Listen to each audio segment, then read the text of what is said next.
구한 모든 것들 가운데 응답하여 주시고 특별히 우리 어린 자녀들에게 지혜와 계시의 영을 물붓듯 부어주시사 하나님을 인격적으로 만나고 그 하나님 안에서 새로운 비전과 꿈을 꾸게 하여 주시옵소서.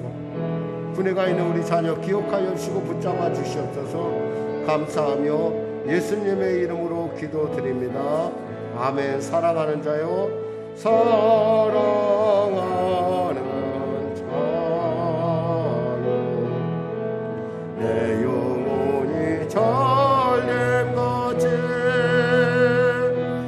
내가 범사에 잘되고 강건하기를 내가 간구하노라.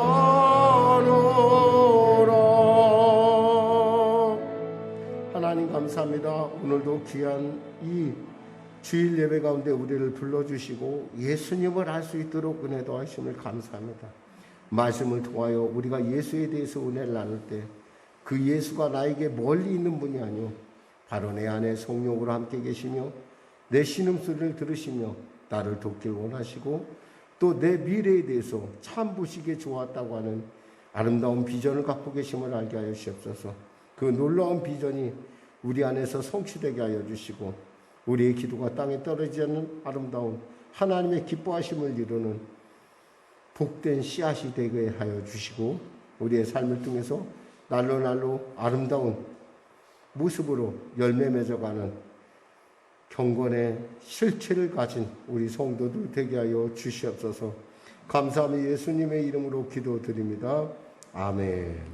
우리 말씀 하면서 우리 고백하겠습니다. 하나님은 살아계십니다. 아멘. 오늘 여러분과 은혜 나누실 말씀은 누가복음 2장 41절에서 52절 말씀입니다. 누가복음 2장 41절에서 52절 말씀.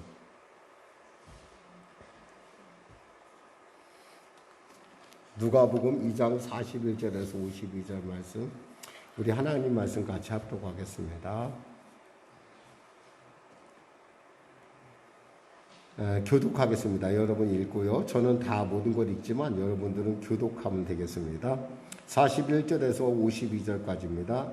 그의 부모가 해마다 6월절이 되면 예루살렘으로 가더니 예수께서 12살 되었을 때 그들이 이 절기의 관례를 따라 올라갔다가 그날들을 마치고 돌아갈 때 아이 예수는 예루살렘에 머무셨더라. 그 부모는 이를 알지 못하고 동행 중에 있는 줄로 생각하고 하루 길을 간 후 친족과 아는 자 중에서 찾되 만나지 못하며 찾으면서 예루살렘에 돌아갔더니 사흘 후에 성전에서 만난즉 그가 선생들 중에 앉으사 그들에게 듣기도 하시며 묻기도 하시니 듣는 자가 다 그 지혜와 대답을 놀랍게 여기더라.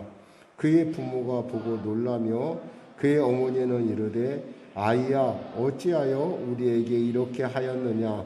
보라 네 아버지와 내가 근심하여 너를 찾았노라. 예수께서 이르시되 어찌하여 나를 찾으셨나이까. 내가 내 아버지 집에 있어야 될 줄을 알지 못하셨나이까 하니 그 부모가 그가 하신 말씀을 깨닫지 못하더라. 예수께서 함께 내려가서 나사렛에 이르러 순종하여 받드시더라.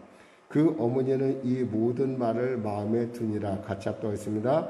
예수는 지혜와 키가 자라가며 하나님과 사람에게 더욱 사랑스러워 가시더라. 아멘. 사실 이 본문은 예수님의 그 유년 시절을 나타내는 유일한 본문입니다.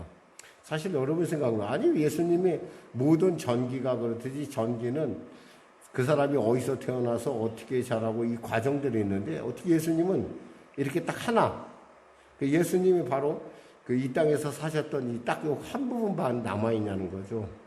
어쩌면 이것에 대해서 많은 사람들이 뭐 여러 가지 많은 이런 이야기들을 만들어낼 소지가 있는데 그럼에도 불구하고 우리가 중요한 것은 이 사실을 통해서 우리가 몇 가지 예수님은 우리를 돕기 위하여 아주 오랫동안 약 적어도 30년을 이 땅에 사시면서 우리의 모든 고통과 우리의 저주를 다 맛보았다라는 겁니다. 사실 우리는 지난주에 원시복음, 저는 이 말을 참 싫어하는데 원복음이라고 하는 오리지널 가스펠에 대해서 우리가 배웠어요.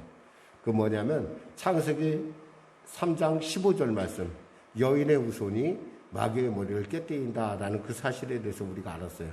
그걸 통해서 우리는 세 가지 정확한 혁신들을 세 가지를 제가 찝어줄 텐데, 왜냐하면 여러분들이 이제 앞으로 계속 내 다음 주도 예수님에 대해서 말씀을 할 때 여러분의 이해가 됐으면 좋겠어요.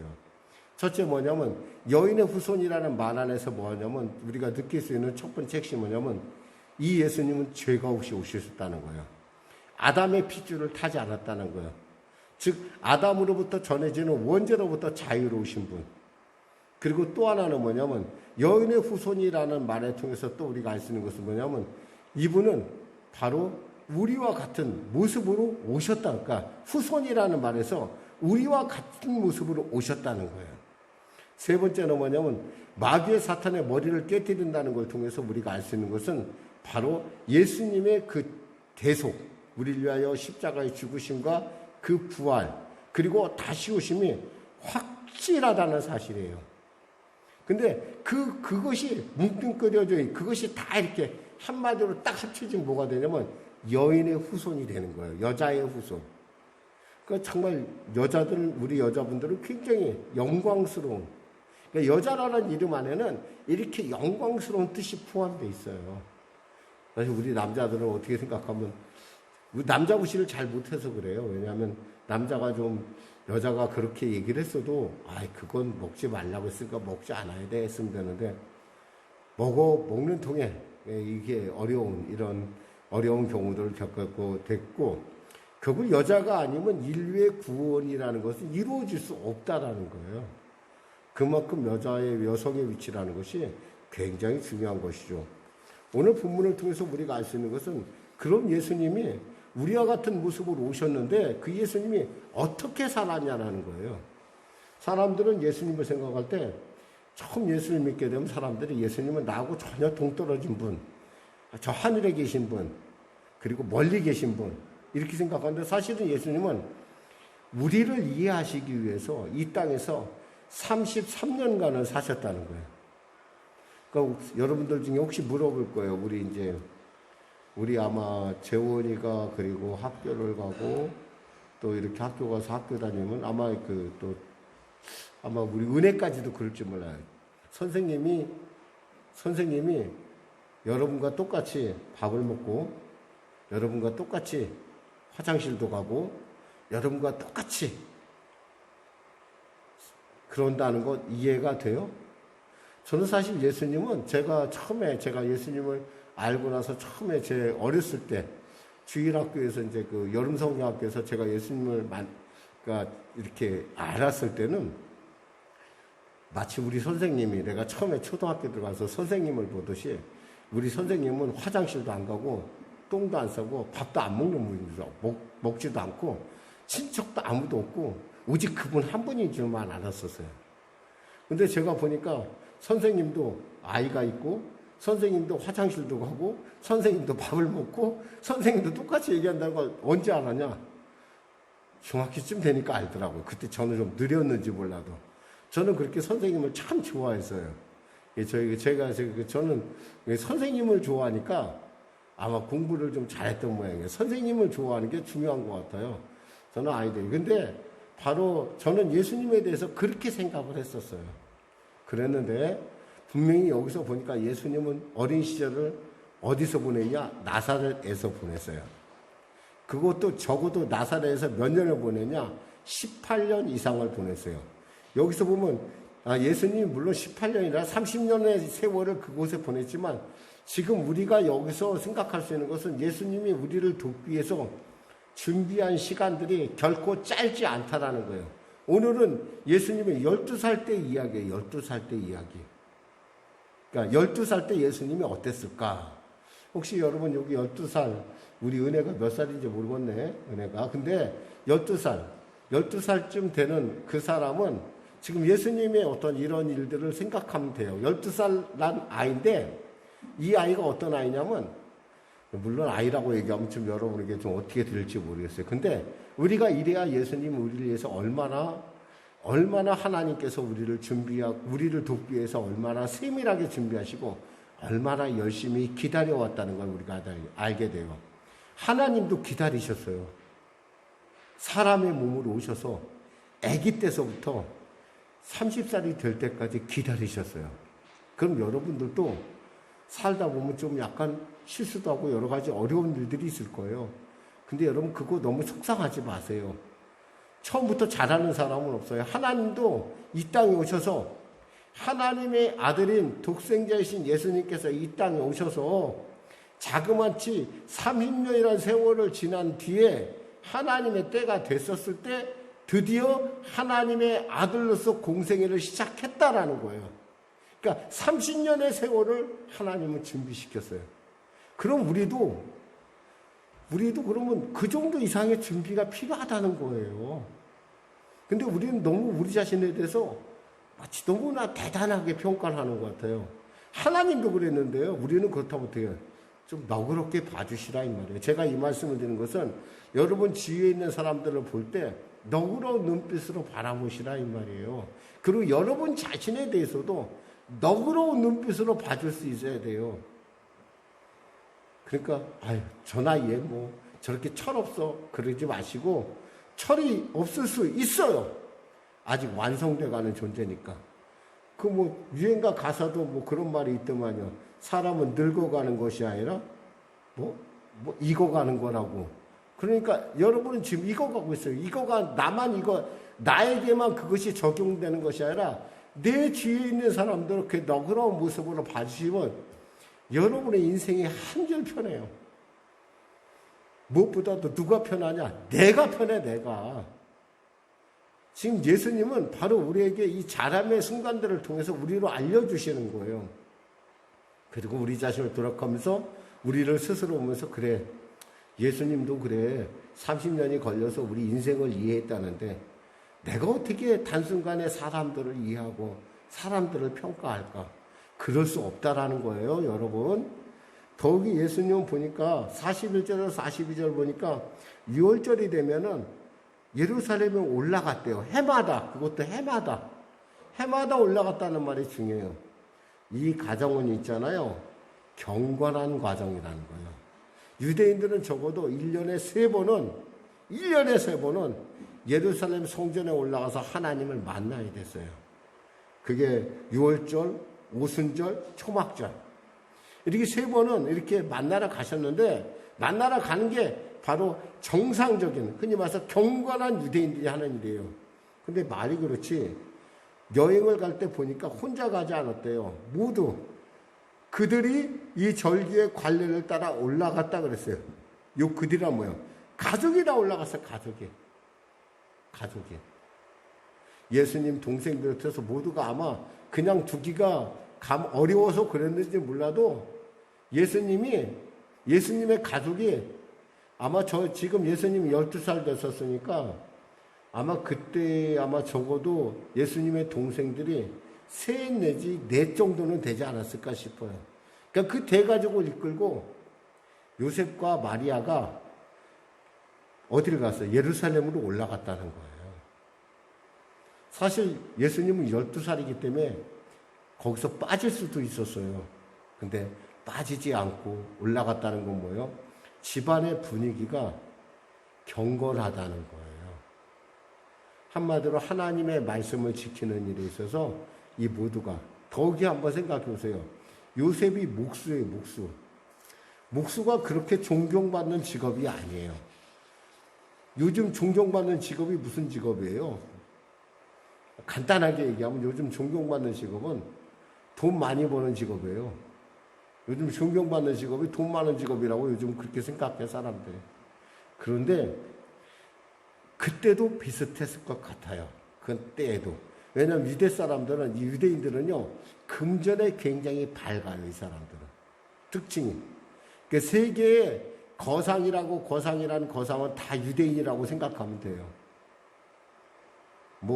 어느 분야든 예외가 없어요. 그럴 정도로 유대인은 장사를 잘하고 현실에 대해서 아주 능통한 사람들인데, 특히 예수님의 아버지인 목수 요셉은 별로 그렇게 벌이가 시원찮았다는 거예요. 그런데도 불구하고 일상을 멈추고 적어도 거기까지 갈 때에는 보통 예루살렘까지 올라갈 때는 4, 5일이 걸려요. 원래 거리로 따지면 한 100km 정도 되는데 유대인들은 그 안에 사마리아가 있으니까 사마리아를 이렇게 피해서 와요. 그러니까 원래 한 3일이면 갈 길을 이틀을 더 걸려서 간단 말이에요. 그러니까 4, 5일이라고 하면 왕복이면 며칠이겠어요? 10일. 10일 정도를 그렇게 하고 놓고 갔다라는 거예요. 이 얘기는 뭐냐면 말은 쉬운데 이게 현실적으로 적응하기 쉽지 않은 얘기예요, 사실은. 그만큼 뭐예요? 경건하고 그만큼 신앙에 대해서 투철한 가정에서 주님이 자랐어요. 우리는 가끔 신앙에 대해서 물론 가끔 저는 저 자신을 이렇게 생각하면서 나의 신앙의 어떤 그 모습의 어떤 부분들을 우리 아이를 통해서 발견을 해요. 우리 주님 분명히 말씀하셨죠. 마태복음 6장 33절에 그런즉 너희는 먼저 그의 나라와 그 일을 구하라. 그리하면 이 모든 것을 너희에게 더하시리라 그랬어요. 그런데 그의 나라와 그 일을 구하지 않는 나의 모습이 나중에는 그것이 점점 자라서 어떻게 하냐면 아이들을 세상으로 가게 하는 이유가 된다라는 거예요. 아이들은 나중에 분명히 그런 걸 보면서 부모의 모습을 보면서 배워요. 저 신앙이 진짜인지 가짜인지. 저는 저 자신을 이렇게 돌이켜보면서 우리 아이들의 어떤 아이들에게 보여주는 모습이 아이들 탓이 아니라 솔직하게 말해서 제 탓이라고 생각을 해요. 제가 그쪽으로 중심을 두니까 그 나라와 그 일을 두지 않으니까 어떻게 해요? 아이들이 글로밖에 갈 수밖에 없는 거예요. 아버지도 그랬는데 어머니도 그랬는데 아버지 어머니 이상의 아이를 여러분 만들어낼 수 있다는 건 이건 전적인 하나님의 은혜라는 거예요. 그러니까 하나님 중심의 삶을 산다고 하면서 우리의 삶이 그렇지 않을 때 결국 아이들이 교회를 떠나게 되어 있어요. 한국교회의 위기는 바로 거기에 있어요. 점점 갈수록 젊은이들이 없다는 거예요. 그 얘기는 뭐냐면 먼저 예수 믿은 분들이 저와 같은 사람들이 바르게 믿지 못하니까 아이들이 그런 걸 보고 그렇게 옆으로 빠져나간다는 거죠. 한번 생각해 볼 문제예요. 또한 보니까 43절에서 45절 같이 한번 합독해 볼까요? 그날이 마치고 돌아갈 때 아이 예수는 예루살렘에 머무셨더라. 그 부모는 이를 알지 못하고 동행 중에 있는 줄로 생각하고 하룻길을 가는 친족과 아는 자들 중에서 찾되 만나지 못하며 찾으면서 예루살렘으로 돌아갔더니 그랬어요. 이제 절기를 마쳤으니까 절기가 하루 정도가 보통 되는데 하루 내지 이틀 정도가 절기가 소요가 돼요. 그러니까 이제 끝났는데 보니까 내려왔는데 당연히 따라갔겠다고 생각했는데 왜냐하면 예수는 똘망지고 괜찮았거든요. 아이가 참 똑똑해요. 괜찮아요. 알아서 잘해 자기 일을. 그런데 그럴 줄 알고 갔는데 보니까 나사렛에 가까이 가면 갈수록 어때요? 예수님이 안 보이는 거야. 깨달은 거야. 그래서 다시 돌아갑니다. 이것에 대해서 우리가 이게 여기서 중요한 단어가 나타나는데 뭐냐면 그것은 동행 중에 있는 줄로 생각했다는 거예요. 아프리카 속담에 이런 속담이 있어요. 한 아이를 키우는데 온 마을이 필요하다. 이 말이 뭐냐면 우리가 아이를 혼자 키우는 것 같아도 공동체가 키운다는 얘기예요. 공동체가. 사실 요즘 같은 공동체 분위기에서는 아이를 키우기가 참 쉽지가 않아요. 그런데 이렇게 공동체가 키우는 이러한 마음, 그러니까 이런 마음들이 있을 때 여러분 우리가 이것을 통해 알 수 있는 것은 뭐냐면 우리의 삶의 문제가 닥쳤을 때 우리가 나 혼자 풀려고 하면 너무 힘들어요. 근데 같이 모여서 의견을 나눈다면 그 문제가 해결이 되는 경우가 있어요. 중요한 건 대화가 있어야 된다는 거예요. 대화. 커뮤니케이션이 돼야 된다는 거예요. 어제는 우리 집에서 여러 가지 많은 일들이 있었어요. 어떤 마음속에 응어리진 것들이 어제는 이렇게 오래간만에 분출이 돼갖고 우리 가족끼리 앉아서 좀 얘기를 좀 했어요. 둘째가 군에 가 있으면, 원래 둘째가 군에 가 있지 않았으면 같이 또 더 소란스러웠을지도 모르는데, 이제 둘째가 하나가 빠지니까 넷이서 이제 이렇게 얘기를 좀 해봤어요. 그러면서 그런 걸 보면서 문제는 함께 풀 때 쉽다라는 걸 깨달았어요. 혼자 응어리지고 있으면 그게 문제가 안 풀려요. 근데 이 사실을 내놓고 이 사람들 찾다 보니까 진짜 예수님이 안 계신 거예요. 그리고서 봤더니 45절 47절 같이 한번 읽어볼까요? 만나지 못하며 찾으면서 예루살렘에 돌아갔더니 사울의 성전에서 만난즉 그가 그 선생님들 중에 앉으사 그들에게 듣기도 하며 묻기도 하시니 듣는 자가 다 그 지혜와 대답을 놀랍게 여기더라 그랬어요. 자, 사울이라고 그랬어요. 사울. 그럼 뭐 예루살렘에서 지금 나사렛에 거의 다 갔다가 돌아온 거예요. 거의 다 갔다. 아까 그랬잖아요. 4일 내지 5일이 걸린다고 했잖아. 그러면 적어도 반절 이상을 갔는데 아이를 잃어버린다는 건 이렇게 정말 마음을 철렁하게 만드는 일이고 정말 너무 마음 아픈 일이에요. 그래서 참 거꾸로 잘 찾아갑니다. 이게 부모죠, 부모. 그런 것처럼 하나님도 여러분의 어떤 이런 마음들을 갖고 있다라는 거예요. 그러면서 결국 예수님 가보니까 예수님이 선생님들 중에서 여기서 이 표현은 뭐냐면 선생님들 그 사이에서 그 당시에 수업은 어땠냐면 주고받는 수업이었었어요. 질문하고. 요즘은 그럴 것 같아요. 우리가 아이가 선생님이 있다 보니까 요즘은 아이들이 그리 많지 않다고 하더라고요. 학교 자체가 좀 촌에 있어서 그런지는 몰라도 뭐 어떤 반은 6명, 어떤 반은 많아도 2, 30명을 넘지 않는다고 하더라고요. 그러면 저희 때는 막 보통 60명, 70명이었거든요. 그때는 뭐 그냥 가르치면 가르친 대로 다 그냥 주입식이죠. 요즘은 주입식이 아니라 좀 문답식이 될 것 같은데 선생님들 얘기가 아무리 질문을 하라고 해도 안 한대요. 아이들이. 질문을 안 해서 힘들다고 하는데 뭐 틀린 말은 아닐 것 같아요. 아이들이 아무 생각 없이 그냥. 근데 그런데도 불구하고 지금 예수님은 지금 선생님들 사이에 껴서 지금 이야기를 하고 서로 주고받고 있는데 보니까 이분이 굉장히 지혜로웠다는 거예요. 지혜로우니까 어때요? 이 말씀을 듣고 지혜로워서 놀랐다고 그랬어요. 선생님들이 그 지혜에 놀랍다. 그러면서 이제 주님 가족을 만납니다. 45절에 50절까지 그의 부모가 보고 놀라며 그의 어머니는 이르되 아이야 어찌하여 우리에게 이렇게 하였느냐 보라 네 아버지와 내가 근심하여 너를 찾았노라. 예수께서 이르시되 어찌하여 나를 찾으셨나이까 내가 내 아버지 집에 있어야 될 줄을 알지 못하셨나이까 하시니 그 부모가 그가 하신 말씀을 깨닫지 못하더라. 아직 갑자기 뜬금없는 얘기가 나온 거예요. 이 아이가 보통 아이 그냥 얘가 좀 똑똑하긴 해. 근데 보통 아이랑 별로 다를 바가 없는데 싶었는데 뭐라고 하냐면 하나님을 아버지라 부른 거예요. 하나님을 아버지라. 이게 뭐냐면 예수님께서 이 땅에 오셨어도 자기의 분명한 정체성을 갖고 있었다는 거예요. 여러분이 어디를 가도 여러분은 하나님의 자녀입니다.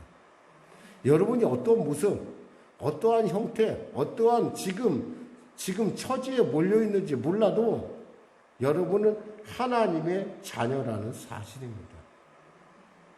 이것을 여러분이 기억하셔야 됩니다. 그러면서 주님은 이 과정을 통해서 우리에게 말씀해 주는 것이 뭐냐면 나는 너희들을 누구보다 잘한다는 거예요, 지금. 51절, 52절 볼까요? 예수께서 함께 내려가서 나사렛에 이르러 순종하여 받으시더라. 그 어머니는 이 모든 말을 마음에 두니라. 예수는 지혜와 키가 자라면서 하나님과 사람에게 더욱 사랑스러워 가시더라. 사실 아버지 이후로 아마 요셉은 아마 이 이후에 예수님의 12살 이후에 아마 그 요셉은 아마 하나님 나라에 갔을 거예요. 그러면서 예수님은 그 아버지한테 배웠던 아버지 그 아버지한테 배웠던 그 요셉, 명목상의 아버지인 요셉에게 배웠던 목수일을 통해서 가족 6을 부양해냅니다. 그러니까 뭐 6이라 적어도 6이에요. 6을 부양해내고 또 그러면서 이 공생애를 준비해가는 걸 우리가 알 수 있어요. 자, 그럼 이 사건을 이제 쭉 돌이켜보면서 이 사건을 통해서 우리가 얻을 수 있는 교훈은 뭘까요? 우선 예수님이 이 땅에 오심을 통해서 우리가 알 수 있는 것은 예수님은 누구나 품을 수 있는 구세주라는 걸 우리는 알 수가 있습니다. 그분은 어디에 오셨어요? 베들레헴의 마구간에 오셨어요.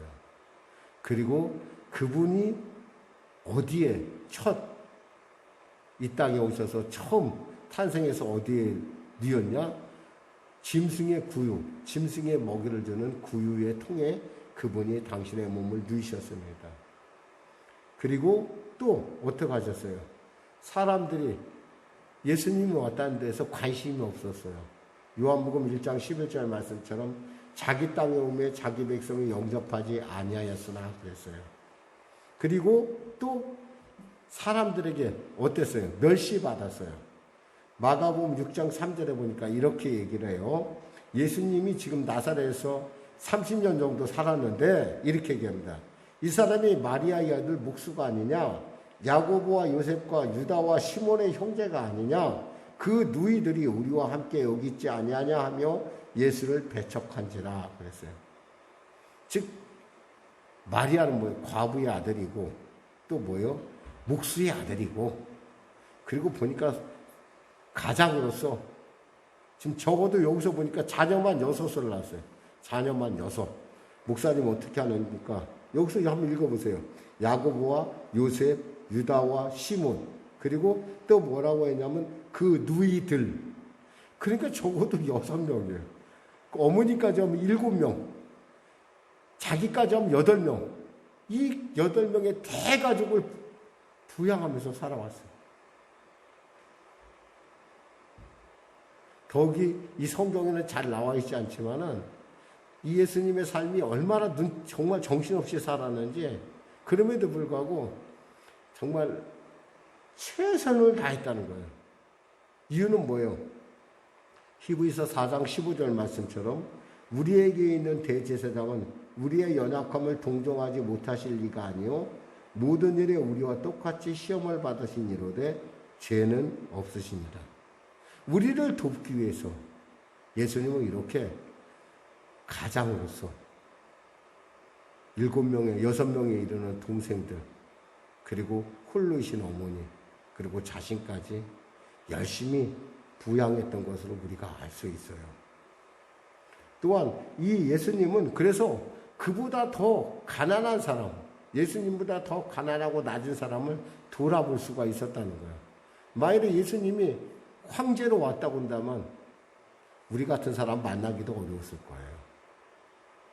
그런데 예수님은 바로 이 땅의 가장 낮은 곳에 오심을 통해서 우리 모두에게 다 그분은 뭐예요? 그분의 구속주가, 그분을 구세주로 부를 수 있는 사람이 되었다는 겁니다. 또한 예수님은 글자 그대로 죄인을 구원하시게 오셨어요. 예수라는 말이 무슨 뜻인 줄 아세요? 바로 자기 백성을 그들의 죄에서 구원할 자라는 뜻이에요. 예수란 이름은 백성을 구원할 자라는 뜻이에요. 마태복음 1장 21절에 아들을 낳으니 이름을 예수로 하라. 이는 그가 자기 백성을 그들의 죄에서 구원할 자이심이라. 세상에는 종교가 2가지 종류가 있어요. 하나는 자기 스스로 노력해서 구원을 얻는 종교. 또 하나는 뭐예요? 은혜로 구원을 얻는 종교. 근데 여러분 한번 우리가 다 배에 탔어요. 얼마 전에 단임부강에서 관광객들이 물에 빠져 죽었잖아요. 우리 놀러 간 사람들, 죽은 사람도 제 주위에 있는 사람도 있는데요. 그 사람들이 그 배에 탄 사람들이 그 사람들을 구원할 수 있었을까요? 아무도 구원하지 못했어요. 자기 목숨 살기도 바빴어요. 누가 구원해 줬어요?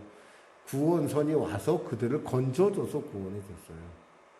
이 얘기는 뭐냐면 우리가 아무리 돌을 닦고 아무리 열심을 해도 이미 인류는 난파선에 태어난 순간부터 죽음을 예정해서 달려가고 있는, 멸망을 향해 달려가고 있는 죄 가운데 죽을 수밖에 없는 그런 존재였는데 하나님께서 예수님을 보내셔서 우리를 구원하신.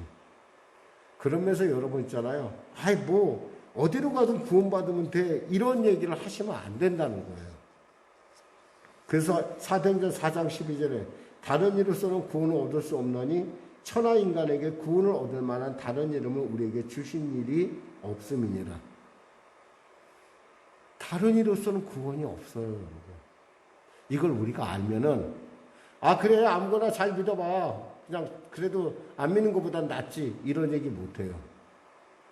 뭐라고 얘기할 수 있어요? 예수 믿어야 돼. 거기에 길 있어. 방법 없어. 석가가 우리를 위해 십자가 지셨어요? 마음이시 우리 때문에 십자가 졌어요? 공자가 십자가 졌어요? 아니에요. 공자도 돼지고기 먹다 체해서 죽었고, 부처도 돼지고기 먹다. 왜 돼지고기 잘못 먹으면 안 돼요? 나이 먹으면. 돼지고기 잘못 먹다가 체해서 죽었어요. 사실이에요. 우리 예수님은 우리를 위해서 십자가에 지셨어요. 그러니까 우리는 이런 얘기를 해서는 안 된다는 거예요. 왜? 예수님은 죄인을 위해 오셨고요. 또 끝으로 이 사람으로 오신 예수님은 우리에게 가장 큰 보배라는 사실이에요. 보배. 예수님을 만난 사람들은 자신의 모든 길을 돌이키는 걸 볼 수 있어요. 사도 바울이 이렇게 고백합니다. 빌립보서 3장 8절에 또한 모든 것을 해로 여기면 내 주 그리스도 예수를 아는 지식이 가장 고상하기 때문이다. 내가 그를 위하여 모든 것을 잃어버리고 배설물을 여기면 그리스도를 얻고 그랬어요. 예수를 아는 지식이 가장 고상하대요.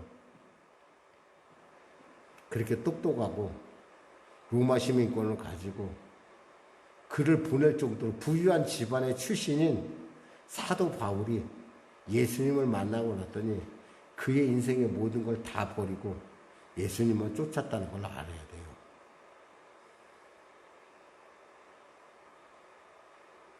예수님을 만난 사람들의 모든 이야기가 우리로 하여금 예수님을 안다는 것이 얼마나 큰 축복인지를 얘기해 줍니다. 노예상인으로 살았던 나 같은 죄인 살리신 존 뉴턴 목사님 경우도 예수님을 만나고 나서 그가 개종을 합니다. 예수를 제대로 믿기 시작을 해요. 그뿐입니까? 토마스 선교사를 죽였던 박춘권이라는 분이 있어요. 토마스 선교라는 사람분이 우리나라에 복음을 전하기 위해서 왔다가 대동강에서 그 배가 좌초하는 통에 자기 혼자 내려와서 성경을 던져줍니다. 사람들에게. 자기가 가져온 성경. 그 성경을 던질 때 그 사람을 죽인 사람이 누구냐면 박춘권이라는 그 당시 있었던 그 관리였어요. 근데 그 사람이 그 성경 하나를 받았어. 얼떨결에. 받아갖고 집에 가서 막 벽지를 붙이고 막 그렇게 하다가 예수를 믿었다는 거예요. 예수님을 만나면 이렇게 있잖아요. 우리 인격상에 놀라운 일을 합니다. 여러분, 저는 어렸을 때 그 용산에서 살았어요. 전 용산에서 가끔 가다가 남산에 놀러 갔었어요. 어떻게 놀러 갔을까요? 걸어서 갔어요. 걸어서. 근데 걸으면서도 그 길을 잃지 않았던 것은 그 당시에는 지금은 안 그런데 남산이 딱 보면은 어디서든지 서울 시내를 걸어가다 남산을 보면 남산 쪽을 딱 보면 남산이 딱 거기 있어요. 그러면 그 방향을 잡고 갈 수가 있었어요. 그래서 길을 잃어버리지 않았어요. 제가 프랑스 파리에 갔었을 때 몽마르트 언덕에 올라가 봤어요. 근데 몽마르트 언덕에 탁 가서 제가 느꼈던 게 뭐냐면 야 남산이나 똑같네 생각했어요. 그래서 파리 사람들은 몽마르트 언덕을 딱 보면 아 내가 지금 어느 곳에 있겠구나라는 걸 알아요. 위치를 알 수가 있어요. 그만큼 몽마르트 언덕은 제가 가서 봤을 때 그때 제가 한 30살 좀 넘었을 때였으니까 그때 봤을 때는 그렇게 그 몽마르트 언덕이 이렇게 잘 보이더라고. 어디서나 보니까. 그런 것처럼 여러분이 인생에 있어서 정말 중요한 예수님을 만나면요. 길을 잃어버릴 염려가 없다라는 거예요. 예수님만 생각하면 여러분 다시 돌아올 수 있어요. 여러분, 저는 바로 이 예수님이 바로 여러분에게 이 땅에 오셔서 이렇게 유년 시절을 보냈다는 것을 여러분에게 오늘 말씀을 통해서 은혜 나눕니다. 기도하겠습니다. 하나님 아버지, 감사합니다. 우리를 사랑하시고 우리를 기뻐하시고 우리 가운데 늘 우리를 통하여 깨닫게 하시고 우리로 주님 안에서 하나님의 기뻐하심을 이루어갈 수 있도록 보호하여 주시고 인도하여 주시니 감사합니다. 오늘도 이 예수님에 대해서 알아갑니다. 비록 딱딱하지만 이 말씀이 나중에 우리 사랑하는 어린 자녀들에게 그의 인생의 보배를 발견하는 참 예수를 인격적으로 만나는 일에 놀라운 지혜가 되게 하여 주시옵소서. 예수님의 이름으로 기도드립니다. 아멘. 우리 말씀 생각하면 우리 찬양 518장 드리시겠고 기도하겠습니다. 찬송가 518장.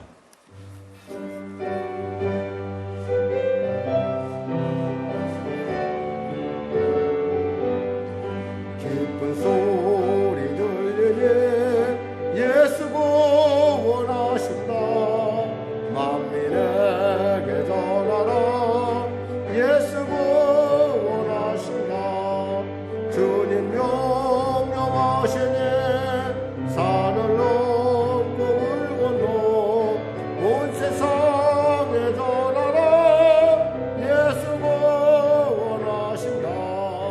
바다들아 외쳐라. 예수 구원하신다.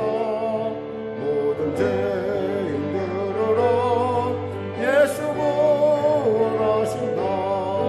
모든 소마 일어나 메아리 저 울려라. 복음 영의 복음은 예수 구원하신다. 알라등에 하는 말 예수 구원하신다. 다시 살아나시오. 예수 구원하신다. 지은 죄로 인하여 슬픈 마음이 있어도 숨질 때에 내 할망 예수 구원하신다. 바람들아 외쳐라. 예수 구원하신다. 기뻐하라 나라들 예수 구원하신다. 구원하는 복음은 산과들에 전하라. 우리들의 승정가 예수 구원하신다. 우리 주님 시험 보셔 기도하겠습니다. 주여 주여 주여. 하나님, 우리 사랑하는 어린 자녀들에겐 다소 딱딱한 말씀일 수도 있고 또 신앙을 갖고 있는 우리에게도 결코 쉬운 말씀이 아닐 수도 있지만 오늘 지혜와 계심으로 임하신 성령께서 우리를 깨닫게 하셔서 우리의 예수가 그냥 이 땅 가운데 갑자기 나를 위해 십자가에 지신 것이 아니라 저 원복음의 말씀처럼 원보혜사로 여인의 우상으로 이 땅에 오셨고 또 우리와 같은 몸으로 사셨고 우리와 같이 어려움을 당하셨고 우리 모든 상황을 누구보다 잘 아시는 분이라는 사실을 우리도 알게 하여 주심을 감사합니다. 그 예수님이 나의 구세주요, 그 예수님이 나의 죄를 대속하시고 그 예수님이 바로 나의 보배임을 이 시간에 고백합니다. 말씀하신 그대로 내가 채찍에 맞으므로 너희가 나음을 얻다고 하신 주님, 수고하고 무거운 짐진 자들을 멀리하지 아니하시고 기뻐하시고 그들을 도우시고 그들을 그와 같이 버려두지 아니하시는 놀라운 주님이심을 우리와 알게 하심을 감사합니다. 이 예수님을 알아가는 이 사순절이 되게 하시고 이제 아버지 곧 다가오는 부활절과 고난주간 그리고 또 종료주일 이 모든 것들을 통하여 계속 예수님에 대해서 말씀을 할 때 우리의 심령 안에 예수님의 인격이 예수님께서 임재하심으로 말미암아 성령으로 우리를 붙드심으로 말미암아 우리의 모든 죄와 저주를 다 물리치는 놀라운 역사를 허락하여 주시옵소서. 하나님, 우리 자녀들에게 지혜와 계시형으로 임하시고 그들이 하나님을 기뻐하시는 자로서 예수님을 더욱더 잘 알아가는 성장하는 예수께 꼭 붙어있는 열매 맺는 자녀들로 세워주시옵소서. 감사하며 예수님의 이름으로 기도드립니다. 아멘. 아프신 분들은 아픈 손을 쉬고 문제를 가지고 오신 분 가슴에 손을 쉬기 바랍니다. 말씀하시길 내가 채찍에 맞음으로 너희가 나음을 얻었나니 나사렛 예수의 이름으로 이 더럽고 착한 질병이 얼쑤하게 각자의 몸에서 물러갈 자다, 물러갈 자다, 물러갈 자다, 물러갈 자다, 물러갈 자다. 수고하고 무거운 짐을 지고 주 앞에 달려옵니다. 친구들과의 관계, 또 가정에서의, 그리고 또 일터에서의 많은 관계 가운데 여러 가지 어려움들이 있습니다. 하나님, 내 마음을 붙들어 주시고 내게 지혜를 더하시고 그 위기를 극복할 수 있는 놀라운 지혜를 주시옵소서. 주님의 십자가의 은혜도 붙잡아 주시고 합력하여 선을 이루는 삶을 살 수 있도록 도와주시옵소서. 우리의 모든 만남, 우리의 모든 것이 결코 하나님의 손에 하나님께서 다 알고 계시던 사실을 믿고 세상 가운데 아버지 하나님의 이름을 가진 복된 자로 왕같은 제사장의 삶을 살게 부족함대로 용서하고 사랑하고 기뻐하고 또 용서를 구할 수 있는 용기와 담대함, 그리고 또 하나님 안에서 정말 빛과 소금의 기쁨 나누며 베푸는 삶을 살 수 있도록 주여 도와주시옵소서. 우리 성도들의 일터를 축복하여 주시고 코로나19로부터 보호하여 주시고 특히 곧 나름대로 백신들을 맞을 터인데 부작용이 없게 하여 주시옵소서. 감사하며 예수님의 이름으로 축복하며 기도드립니다. 아멘. 좋으신 하나님, 좋으신 하나님,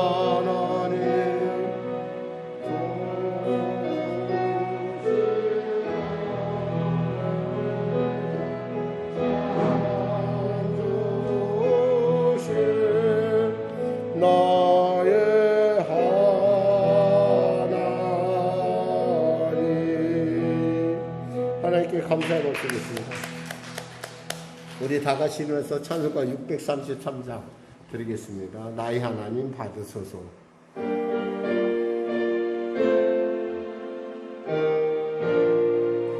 나의 하나님 받으소서.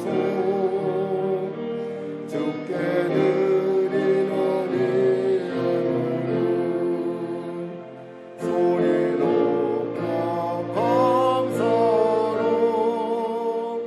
주께 드리네. 아멘. 하나님 아버지 감사합니다. 귀한 예물을 올려드립니다. 사랑하는 성도들, 주님 앞에 이와 같이 정성껏 또 하나님 앞에 마음을 다해 올려드립니다. 이 예물을 받으시고 축복하여 주시고 크고 놀라운 하나님의 그 복으로 부어주시고 채워주시옵소서. 열애하나 가별하여 드리는 우리 귀한 성도들의 손길 그 기업을 축복하셔서 그 기업을 통하여 천을 먹이는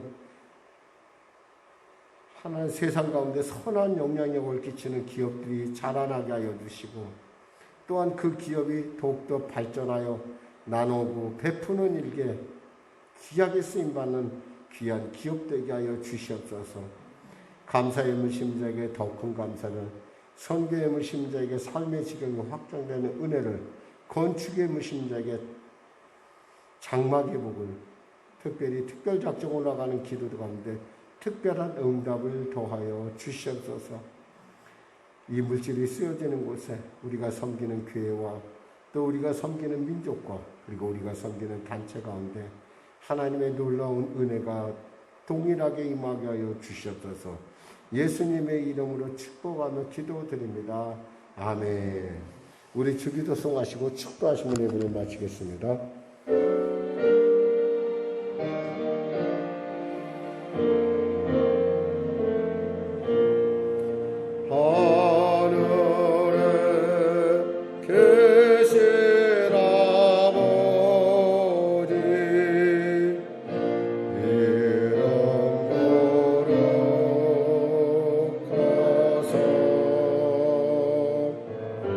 주님 나라 임하시고 뜻이 이루어지이다. 일용할 양식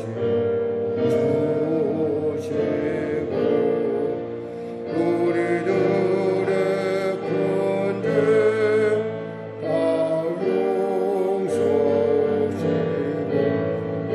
오시는 들게 마시고 악에서 구원하소서. 아멘. 주의 나라 주의 권세 주의 영광 영원히